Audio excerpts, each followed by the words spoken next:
സുഹൃത്തുക്കളെ, സ്റ്റോക്ക് മാർക്കറ്റിൽ long term ഇൻവെസ്റ്റ്മെൻറ്റിന് നമ്മൾ സ്റ്റോക്സ് വാങ്ങുമ്പോൾ നമ്മൾ ആ സ്റ്റോക്ക് അടിസ്ഥാനപരമായിട്ട് ശരിയാണോ അല്ലയോ എന്നുള്ള കാര്യമല്ലേ ആദ്യം നോക്കുന്നത്. അങ്ങനെ അതിൻ്റെ ടെസ്റ്റ് നടത്തുന്നത് എങ്ങനെയാണ്? ഫണ്ടമെൻ്റൽ അനാലിസിസ് നടത്തിയിട്ടാണ്. അങ്ങനെ ഫണ്ടമെൻ്റൽ അനാലിസിസ് നടത്തിയിട്ട് അടിസ്ഥാനപരമായിട്ട് ആ സ്റ്റോക്ക് നല്ലതാണെങ്കിൽ പിന്നെ നമ്മൾ ഇൻവെസ്റ്റ്മെൻറ്റ് ചെയ്യാൻ പറ്റിയ സമയം ഏതാണെന്ന് നോക്കി അതിനുവേണ്ടി ടെക്നിക്കൽ അനാലിസിസ് ചെയ്തിട്ട് നമ്മൾ കറക്റ്റ് സമയത്തിന് നമ്മൾ ഇൻവെസ്റ്റ് ചെയ്തിട്ട് പിന്നെ ഈ സ്റ്റോക്ക് മുമ്പോട്ട് പോയി കഴിയുമ്പോഴത്തേക്ക് അല്പസമയം അല്ലെങ്കിൽ ദീർഘസമയം കഴിഞ്ഞിട്ട് നമുക്ക് നല്ലൊരു ഗ്രോത്ത് കൊയ്തെടുക്കാമെന്നുള്ള ഒരു ചിന്തയാണ് എല്ലാവർക്കും ഉള്ളത്. പക്ഷേ ഈ ഫണ്ടമെൻ്റൽ അനാലിസിസ് നടത്തുന്നത് എങ്ങനെയാണ്? ഫണ്ടമെൻ്റൽ അനാലിസിസ് നടത്തുമ്പോൾ നമുക്ക് കുറേ സമയം ചിലവഴിച്ചെന്ന് വരേണ്ടി വരും. കാരണം എന്താണ്? കുറേ പഴയ ഡേറ്റ ഒക്കെ എടുക്കണം. എന്നിട്ട് ഈ ബാലൻസ് ഷീറ്റിനകത്ത് അവർ പറയുന്നതൊക്കെ ശരിയാണോ എന്ന് നമുക്കൊന്ന് മറ്റിടത്തൊക്കെ പോയി നോക്കണം പലയിടത്തും. എന്നിട്ട് ആ ഒരു സമാധാനം കിട്ടിക്കഴിഞ്ഞെങ്കിൽ നമുക്ക് ഈ സ്റ്റോക്ക് അടിസ്ഥാനപരമായിട്ട് ശരിയാണെന്ന് മനസ്സിലാവും. ഈ സമയം കളയുന്നതിനെക്കാട്ടിയും ഭേദമായിട്ട് നമുക്ക് ഞാനിപ്പോൾ പറയുകയാണ്, ഒരു 10 മിനിറ്റ് കൊണ്ട് കാര്യം നടത്തി കിട്ടുമെന്നുള്ള കാര്യം പറഞ്ഞു കഴിഞ്ഞാൽ നിങ്ങൾ വിശ്വസിക്കുമോ? അതെ, വിശ്വസിക്കണം. കാരണം എന്താണ്? ഇപ്പോൾ AI യുഗമാണ്, artificial intelligence. Artificial intelligence use ചെയ്തിട്ട് പല കാര്യങ്ങൾ നമ്മൾ മാനുവലി ചെയ്യുന്നത് ചടപടയെന്ന് ചെയ്ത് കിട്ടും. അത് ഒരു 10 മിനിറ്റ് കൂടുതലൊന്നും എടുക്കത്തില്ല. പിന്നെ ഈ വരുന്ന റിപ്പോർട്ട്സൊക്കെ ഒന്ന് വായിച്ചെടുക്കണമെന്നുള്ള കാര്യം കൂടെ ഉണ്ട്. പക്ഷേ അതും കറക്റ്റായിട്ട് ഹൈലൈറ്റൊക്കെ ചെയ്തിട്ട് നമുക്ക് തരും. അന്നേരം ആ ഒരു മെനക്കേടും കൂടെ ഒഴിഞ്ഞിരിക്കും. അങ്ങനെ ചെയ്ത് കാണിക്കണം. അങ്ങനെ നമുക്കൊരു ടെസ്റ്റ് ചെയ്യാം AI യൂസ് ചെയ്തിട്ട് എങ്ങനെയാണ് നമുക്ക് ഫണ്ടമെൻ്റൽ അനാലിസിസ് നടത്തുന്നത്. So let's get into the show.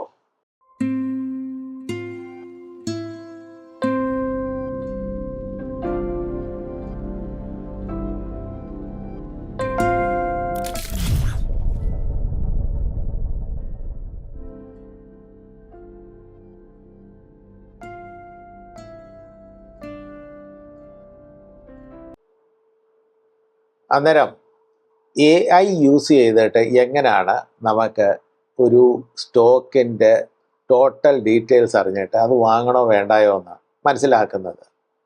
അതിനുവേണ്ടി നമുക്ക് AI പ്രോ വേർഷൻ വേണം. ഇപ്പം ChatGPT ആയാലും ഗ്രോക്ക് ആയാലും പെർപ്ലക്സിറ്റി ആയാലും വേറെ ഏത് AI ആണെങ്കിലും ഈ അനലൈസിസ് ഒക്കെ ശരിക്കും നടത്തണമെങ്കിൽ അതിൻ്റെ പ്രോ വേർഷൻ നമുക്ക് വേണ്ടി വരും. അപ്പോൾ ഇപ്പോൾ നിങ്ങളുടെ കയ്യിൽ ഒരു എയർടെലിൻ്റെ സിം കണക്ഷനോ ഏതെങ്കിലും എയർടെൽ ബ്രോഡ്ബാൻഡോ എയർടെലിൻ്റെ ഏത് വകുപ്പിലുള്ള കണക്ഷൻ ആണെങ്കിലും നിങ്ങൾക്ക് പെർപ്ലക്സിറ്റി AI പ്രോ വേർഷൻ കിട്ടും കേട്ടോ. അത് യൂസ് ചെയ്തിട്ട് നിങ്ങൾക്ക് ടോട്ടൽ അനലൈസിസ് ഒക്കെ ചെയ്യാം. അന്നേരം എന്താണ് വേണ്ടിയത്? എയർടെൽ ആപ്പിൽ താങ്ക്സ് ആപ്പിൽ പോയിട്ട് അവിടെ നിന്ന് ഡയറക്റ്റായിട്ട് നിങ്ങൾ പറയണം നിങ്ങൾക്ക് പെർപ്ലക്സിറ്റി വേണം. എന്നിട്ട് ഈ ഇമെയിൽ ID ഉണ്ട്, അതുമായിട്ട് ലോഗിൻ യോജിപ്പിച്ച് കഴിഞ്ഞിട്ട് നമുക്ക് ഇത് കിട്ടും. എന്നിട്ട് ഇത് നമ്മുടെ വെബ്സൈറ്റ് വഴി അങ്ങ് നമുക്ക് പോയാൽ മതി. ഒരു ആപ്പ് ഒന്നും പ്രത്യേകിച്ച് ഡൗൺലോഡ് ചെയ്യേണ്ടതായിട്ടൊന്നും വരുന്നില്ല. അന്നേരം നിങ്ങൾക്ക് ഈ സ്ക്രീനിൽ കാണാമല്ലോ, പെർപ്ലക്സിറ്റി പ്രോയാണ് ഞാൻ തുറന്നു വെച്ചിരിക്കുന്നത്. ഇപ്പോൾ അതിൻ്റെ കൂട്ടത്തിൽ നമുക്ക് വേണ്ടിയത് വേറെ ഒരു കാര്യം കൂടെ ഉണ്ട്. ഈ സ്ക്രീനർ എന്ന് പറഞ്ഞൊരു ആപ്പ് ഉണ്ടല്ലോ, ഞാൻ പലപ്പോഴും യൂസ് ചെയ്തിട്ടുണ്ട്, അത് നിങ്ങളും കണ്ടു കാണുമായിരിക്കും. സ്ക്രീനറിനകത്താണ് സകല കമ്പനിയുടെയും സകല ഡേറ്റയും ഒക്കെ ഇരിക്കുന്നത്. അന്നേരം നമുക്ക് സ്ക്രീനർ ആപ്പിൽ പോയിട്ട് ഒരു കമ്പനിയുടെ ഡേറ്റ അല്ലെങ്കിൽ അതിൻ്റെ ആനുവൽ റിപ്പോർട്ട് ഒന്ന് എടുക്കണം. അന്നേരം ആദ്യമായിട്ട് നമുക്ക് ഏതെങ്കിലും ഒരു കമ്പനിയുടെ ഒരു ആനുവൽ റിപ്പോർട്ട് എടുക്കണം. ഇപ്പോൾ ഞാൻ എടുക്കാൻ പോകുന്നതെന്ന് വെച്ച് കഴിഞ്ഞാൽ നമുക്ക് എല്ലാവർക്കും ഇപ്പോൾ എയർടെലിൻ്റെ കാര്യമല്ലേ പറഞ്ഞാൽ, അന്നേരം ഭാരതി എയർടെൽ തന്നെ അങ്ങ് എടുത്തേക്കാം. ഭാരതി എയർടെൽ, ഇതാണ് ഭാരതി എയർടെലിൻ്റെ ഡീറ്റെയിൽ. സ്ക്രീനർ ആപ്പിനകത്ത് നിങ്ങൾക്ക് എല്ലാം കാണാം. ഇതിൻ്റെ സകല ഡേറ്റയും ഇവിടെ ഡിസ്പ്ലേ ചെയ്യുന്നുണ്ട്. പക്ഷേ ഈ ഡേറ്റയൊക്കെ നമ്മൾ അനലൈസിസ് ചെയ്യുന്നതിനെക്കാട്ടിയും ഭേദം ഇതിനകത്തിരിക്കുന്ന സത്തല്ലേ നമുക്ക് വേണ്ടിയത്. അന്നേരം ആ സത്തിന് വേണ്ടി എന്ത് ചെയ്യണമെന്നറിയാമോ? ഇതിൻ്റെ സ്ക്രോൾ ചെയ്ത് താഴോട്ട് പോകണം. ഡോക്യുമെൻറ്റ്സ് എന്ന് പറഞ്ഞ സെക്ഷനകത്ത് ഓരോ വർഷത്തെ ഫിനാൻഷ്യൽ ഇയർ 2025 ആണല്ലോ ഇപ്പം ലേറ്റസ്റ്റ് ആയിട്ട് നമ്മൾക്കൊക്കെ കഴിഞ്ഞു പോയത്. അന്നേരം ഫിനാൻഷ്യൽ ഇയർ 2025 ആ ഡേറ്റ നമുക്കൊന്ന് എടുക്കാം. ഇതാണ് അതിൻ്റെ ഫുൾ റിപ്പോർട്ട്, ആനുവൽ റിപ്പോർട്ടാണ് ഇതിൻ്റേത്. അന്നേരം ഇത് എടുത്തിട്ട് നമ്മൾ എന്ത് ചെയ്യണമെന്നറിയാമോ? ഇതൊന്ന് ഡൗൺലോഡ് ചെയ്യണം. ഡൗൺലോഡ് ചെയ്യുമ്പോൾ നമുക്ക് ഒരു പറ്റിയൊരു ഡയറക്ടറി അല്ലെങ്കിൽ ഫോൾഡറിൽ പോയി വെക്കുക. ഞാൻ വേണ്ട അങ്ങനെ കൊണ്ട് വെച്ചു. ആ പരിപാടി കഴിഞ്ഞല്ലോ. ഇനിയും ഞാൻ തിരികെ വന്നിട്ട് പെർപ്ലക്സിറ്റി വന്നു. പെർപ്ലക്സിറ്റി വരുമ്പോഴത്തേക്ക് നിങ്ങൾക്ക് ഈ 3 ഐക്കൺസ് കാണാൻ പറ്റുമോ? 1, 2, 3. ഇതിൽ ആദ്യത്തെ ഐക്കൺ ഒരു സെർച്ച് ഐക്കണാണ്. അത് നമുക്ക് ഇമ്മീഡിയറ്റ്ലി എന്തെങ്കിലും ഒന്ന് ധൃതി പിടിച്ചിട്ടൊരു കാര്യം വേണമെങ്കിൽ സെർച്ചിൽ പോയാൽ മതി. പക്ഷെ ഈ ഡീപ്പ് റിസർച്ച് ചെയ്യണമെങ്കിൽ ഈ റിസർച്ച് എന്ന് പറഞ്ഞ ആ സെക്ഷനിൽ പോകണം. അന്നേരം ഞാനിവിടെ വന്നിട്ട് ഇത് ക്ലിക്ക് ചെയ്ത് ഇത് ആക്ടിവേറ്റ് ചെയ്ത് കേട്ടോ. എന്നിട്ട് ഞാൻ എന്ത് ചെയ്തു, ഇനിയും നമ്മൾ ഡൗൺലോഡ് ചെയ്ത ഉണ്ടല്ലോ ആനുവൽ റിപ്പോർട്ട്, അത് വേണ്ടി ഇവിടുന്ന് അറ്റാച്ച് ചെയ്യുക. ഞാനിപ്പം അതുകൊണ്ട് അറ്റാച്ച് ചെയ്യുന്നു. ഇതാണ് ഭാരതി എയർടെലിൻ്റെ ആനുവൽ റിപ്പോർട്ട്. ഞാനത് അറ്റാച്ച് ചെയ്തിട്ട് നമ്മുടെ പെർപ്ലക്സിറ്റിയോട് പറയണ്ടേ എന്താണാവോ ചെയ്യേണ്ടതെന്നുള്ള കാര്യം. അന്നേരം പെർപ്ലക്സിറ്റിയോട് ഞാനിതാണ് പറയുന്നത്, analyse the annual report uploaded. ഇപ്പം ഞാൻ അപ്ലോഡ് ചെയ്ത് ആനുവൽ റിപ്പോർട്ടിനെ അനലൈസ് ചെയ്യുക. പിന്നെ provide me with red flags. Red flags എന്ന് വെച്ച് കഴിഞ്ഞാൽ എന്തെങ്കിലും കാര്യമായിട്ടുള്ള പ്രശ്നം വല്ലതും ഉണ്ടെങ്കിൽ അതിൻ്റെ ഒന്ന് അലേർട്ട് വേണ്ടേ. In the company and growth prospect of the company. നമ്മൾ വാങ്ങുന്നത് കമ്പനിക്ക് നല്ല ഗ്രോത്ത് പ്രോസ്പെക്റ്റ് ഉണ്ടെന്ന് അറിയാനല്ലേ. ഈ സിമ്പിളായിട്ടുള്ള ഒരു ക്വറി നമ്മുടെ AI എഞ്ചിനിലോട്ട് അങ്ങോട്ട് അടിച്ചു കൊടുക്കുക.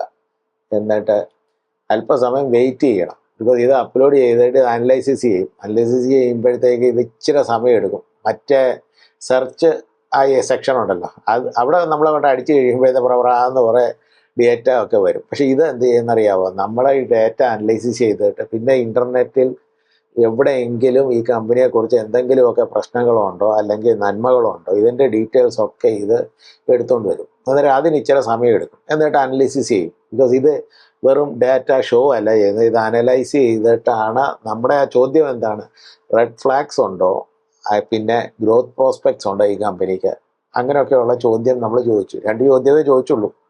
ആദ്യം ചോദ്യങ്ങൾ വേണമെങ്കിൽ അതും കൂടെ ഇടാം. പക്ഷേ തൽക്കാലം നിങ്ങളെയൊക്കെ കാണിക്കാനായിട്ട് ഞാൻ 2 ചോദ്യം ചോദിച്ചു. അപ്പോഴത്തേക്ക് ഏതാണ്ട് കുറേ സമയം എടുത്തെങ്കിലും ഇനി കൊണ്ട് തന്നു സാധനം. അതൊരു ഇതാണ് നമ്മുടെ എയർടെലിനെ പറ്റിയുള്ള വിശ്ലേഷണങ്ങൾ. അന്നേരം എന്താണ് പറയുന്നത്, കീ റെഡ് ഫ്ലാഗ്സ്. നിങ്ങൾ കാണുന്നുണ്ടോ കീ റെഡ് ഫ്ലാഗ്സ് എന്ന് പറഞ്ഞ സാധനം. അതിനകത്ത് ആദ്യത്തെ റെഡ് ഫ്ലാഗ് ഡെറ്റ് ഉണ്ട്, കമ്പനിക്ക് കടമുണ്ടെന്നുള്ള കാര്യമാണ്. അന്നേരം consolidated net debt stands at this much March. അന്നേരം അത് പ്രശ്നമാണോ എന്ന് നമുക്ക് പയ്യെ നോക്കാം. അടുത്തത് സിഗ്നിഫിക്കൻറ്റ്. ഇതിനകത്ത് ബേസിക്കലി ഈ കടങ്ങളൊക്കെ കയറുന്നത് എങ്ങനെയാണെന്നറിയാവോ, ഈ സ്പെക്ട്രം ലേലം നടത്തുമല്ലോ. ബിക്കോസ് ഈ 5Gയും 4Gയും 3Gയും 2G എന്നൊക്കെ പറഞ്ഞ സാധനങ്ങളുണ്ടല്ലോ, അതിന് ലേലം നടത്തും. അത് ഓരോ സ്റ്റേറ്റ് അല്ലെങ്കിൽ ഓരോ ടെലികോം സർക്കിൾസ് സോൺസ് തിരിച്ചുള്ള ലേലം നടത്തുമ്പോഴത്തേക്ക് ഈ കമ്പനിക്ക് നല്ലപോലെ ചിലവ് വരും. അതുകൊണ്ടാണ് നമ്മുടെ കയ്യിൽ നിന്ന് ഈ റേറ്റ് കൂട്ടി വാങ്ങിച്ചിട്ട് അങ്ങനെ കമ്പനിക്ക് ലാഭം ഉണ്ടാക്കുന്നുണ്ട്. അന്നേരം ഇതിനു വേണ്ടി കടമൊക്കെ വാങ്ങിച്ചുകൊണ്ട് വരും. അന്നേരം കടത്തിനകത്തും പലപ്പോഴും ഒക്കെ ഡോളർ ഇനത്തിലാണ് കടം വരുന്നത്, അല്ലെങ്കിൽ അങ്ങ് ഫോറിനിൽ നിന്ന് വരുന്ന കാശാണ് ഇങ്ങോട്ട് സർക്കാരിന് കൊണ്ട് കൊടുക്കുക. അന്നേരം ഈ ഡോളർ ലെവലിൽ നമ്മുടെ രൂപ ഇച്ചിരൂടെ സ്ലിപ്പായി പോയി കഴിഞ്ഞാൽ അതൊരു റിസ്ക്കാണ്. രൂപ മുകളിലോട്ട് പോയി കഴിഞ്ഞാൽ റിസ്ക് അല്ല, രൂപ സ്ലിപ്പായി കഴിഞ്ഞാൽ റിസ്ക്കാണ്. നമ്മുടെ രൂപയുടെ ബലം നമുക്ക് തന്നെ അറിയാമല്ലോ. കുറേ വർഷങ്ങൾ മുമ്പേ 40 കിടന്നാണ്, ഇപ്പോൾ അത് 88, 89 ഒക്കെയാണ് പറയുന്നത്. ഇത് ഇനി എങ്ങോട്ടൊക്കെ പോകുന്നതെന്ന് അറിയത്തില്ല. അത് ഒരു റിസ്ക് ആണ് ഈ കമ്പനിക്ക്. പിന്നെ റെഗുലേറ്ററി ചലഞ്ചസ് ഉണ്ട്, പല രീതിയിലുള്ള റെഗുലേറ്ററി ചലഞ്ചസ് ഉണ്ട്. ഇന്ന് പറയുന്നതല്ല നാളെ. ഇപ്പോൾ സർക്കാർ വിചാരിക്കുന്ന പോലെയല്ലേ കാര്യങ്ങൾ നടക്കേണ്ടത്. സർക്കാർ പറയും ഇനിയും തൊട്ട് നിങ്ങൾക്ക് ഈ ബാൻഡ് യൂസ് ചെയ്യാവൂ, അല്ലെങ്കിൽ ഇങ്ങനെയൊക്കെ ട്രൈയുടെ ചില നിയമങ്ങൾ ഇങ്ങനെയൊക്കെ വന്നു കഴിയുമ്പോഴത്തേക്ക് ഈ കമ്പനിക്ക് അതനുസരിച്ച് അതിനോട് അനുരൂപപ്പെട്ട് പോകേണ്ടി വരും. അന്നേരം ഇങ്ങനെയൊക്കെയുള്ള ചില ചലഞ്ചസ് ഉണ്ട്. പിന്നെ ആഫ്രിക്ക സ്പെസിഫിക് റിസ്ക് ഉണ്ട്, അതും നമുക്കറിയാമല്ലോ. എയർടെൽ നിങ്ങൾ ആഫ്രിക്കയിൽ പോയി കഴിഞ്ഞാൽ നിങ്ങൾക്കറിയാം, ആഫ്രിക്കൻ കോണ്ടിനെൻറ്റിലെ ഏറ്റവും വലിയ പാൻ ആഫ്രിക്കൻ ടെലികോം ഓപ്പറേറ്ററിൽ ഒന്ന് ഭാരതി എയർടെൽ തന്നെയാണ് കേട്ടോ. അവിടെ എവിടെ ചെന്നാലും നമുക്ക് ഭാരതി എയർടെലിൻ്റെ സാധനമൊക്കെ കിട്ടും.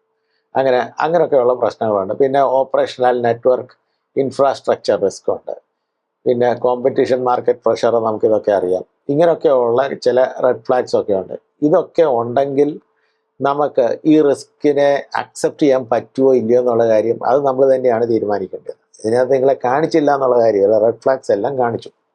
അത് കഴിഞ്ഞിട്ട് ഗ്രോത്ത് പ്രോസ്പെക്ട്സ് എന്താണെന്ന്, ഈ റവന്യൂ ട്രാജക്ടറി എന്താണ്, EBITDA improved, margins expansion too, EBITDA എത്രയായിരുന്നു, 57.8 ആയിട്ട് കൂടിയിട്ടുണ്ട്. എബിഡ എന്ന് വെച്ച് കഴിഞ്ഞാൽ ടാക്സും അങ്ങനെയൊക്കെയുള്ള കാര്യങ്ങളൊക്കെ മാറ്റി വെച്ച് കഴിഞ്ഞാൽ ഡയറക്റ്റ് പ്രോഫിറ്റ് 57% ആയിട്ട് കൂടിയിട്ടുണ്ട്. അത് വളരെ നല്ലൊരു എമൗണ്ടാണ്.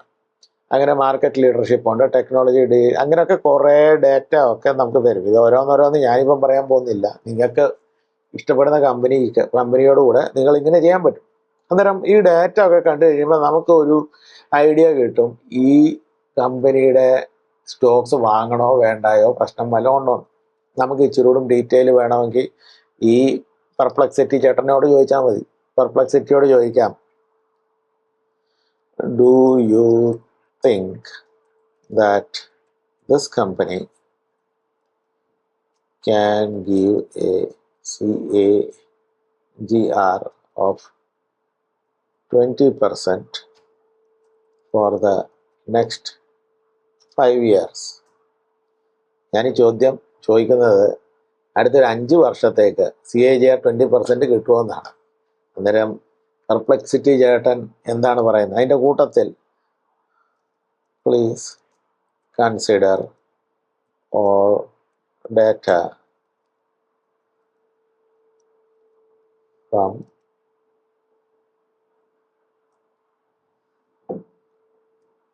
2020 കഴിഞ്ഞിട്ട് ഈ കമ്പനിയുടെ ഗ്രോത്ത് അനുസരിച്ച് വേണം നോക്കേണ്ടത്. അല്ലാതെ അന്ന് 2010 കിടക്കുന്ന ആ ഡേറ്റ നോക്കിയിട്ട് കാര്യമില്ലല്ലോ. അതുകൊണ്ടാണ് ഞാൻ പറയുന്നത് ഓൾ ഡേറ്റ ഫ്രം 2020 ഓൺലി. അല്പസമയം വെയിറ്റ് ചെയ്യേണ്ടി വന്നാലും റിസൾട്ടൊക്കെ കൈ വന്നിട്ടുണ്ട്. 11% CAGR ആണ് നമുക്ക് പ്രതീക്ഷിക്കാവുന്നത് ഈ സ്റ്റോക്കിൽ നിന്ന്. കാരണം എന്താണ്? അതിനകത്ത് ഡീറ്റെയിൽസ് ഒക്കെ പറഞ്ഞിട്ടുണ്ട്. അവരുടെ tariff increase 13 to 21% tariff increase നടന്നിരിക്കാനാണ് ചാൻസ്. പിന്നെ ARPU ഗ്രോത്ത് ഉണ്ടല്ലോ, ആവറേജ് റവന്യൂ പെർ യൂസർ, അതും കൂടും.